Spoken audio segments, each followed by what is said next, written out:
किसान सभेचं आंदोलन नाशिकच्या जिल्हाधिकारी कार्यालयापाशी सुरू आहे। आजचा हा आंदोलनाचा तिसरा दिवस आहे। काल या संदर्भात मंत्रिमंडळामध्ये बैठक झालेली होती। नाशिकहून शिष्टमंडळ गेलेलं होतं, मात्र या शिष्टमंडळाची कुठलीही मागणी मान्य झाली नाही असा या शिष्टमंडळाचा आरोप आहे। त्यामुळे आंदोलन अधिकाधिक तीव्र करण्याचा इशारा या आंदोलनकर्त्यांनी दिलेला आहे। नेमक्या कालच्या बैठकीमध्ये काय चर्चा झाली, या आंदोलनकर्त्यांची काय मागणी आहे हे जाणून घेऊयात।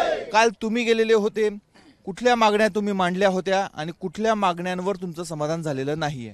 नाही, सगळेच मागण्यावर समाधान नाही। जेवढा मागण्या होत्या निवेदनमध्ये तेवढी एकही मागणी म्हणजे आम्हाला त्यांनी चांगल्या पद्धतीने उत्तर दिलं नाही। एवढंच का घरकुलाच्या प्रश्नावर जेव्हा आम्ही ठाम राहिलो तेव्हा त्या आदिवासी मंत्र्यांनी विजय कुमार गावितने का घरकुल तुम्हाला देतो एवढं सांगितलं, पण दिले नाही, अजून दिले नाही। आणि म्हणून आम्ही तिथं निर्णय घेतला का मनोज जरांगेसारखं इथलं आंदोलन जबरदस्त पद्धतीने हे तीव्र करायचं आहे। नाशिकमध्ये महिना झाला, 8-15 दिवस झाले तरी आम्ही अठून ढळणार नाही, अशा पद्धतीने आमचा निर्णय झालेला आहे।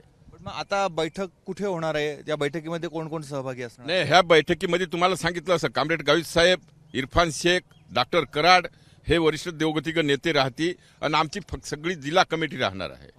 जिल्हा कमिटी राहणार आहे, दोन्ही जिल्हा कमिटी, किसान सभेत जिल्हा कमिटी, पक्षाची जिल्हा कमिटी ह्या सगळ्या राहतील। तिथं पुढचं निवेदन, पुढचं काय करायचं हे सगळं तिथं आमचं ठरेल आणि त्या पद्धतीने आम्ही ह्या समाजामध्ये याव आणि काय काय झालं, काय काय ठरलं हे सगळ्या लोकांना पब्लिकला आम्ही कळवणार।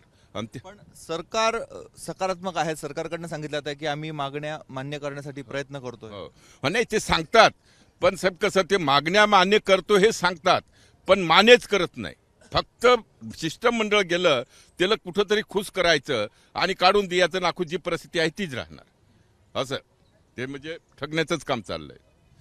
आपण बघतोय हे शिष्टमंडळातले एक सदस्य होते, काल यांनी देखील आपल्या मागण्या मांडलेल्या होत्या, मात्र त्यांचं म्हणणं आहे एकाही मागणीवर समाधानकारक उत्तर, सकारात्मक उत्तर सरकारकडनं आलेलं नाहीये।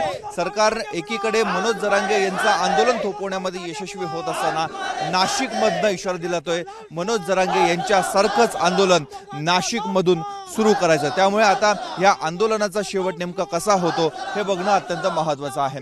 कॅमेरामन मयूर बारगजेसह मुकुल कुलकर्णी, एबीपी माझा, नाशिक। एबीपी माझा, उघडा डोळे बघा नीट।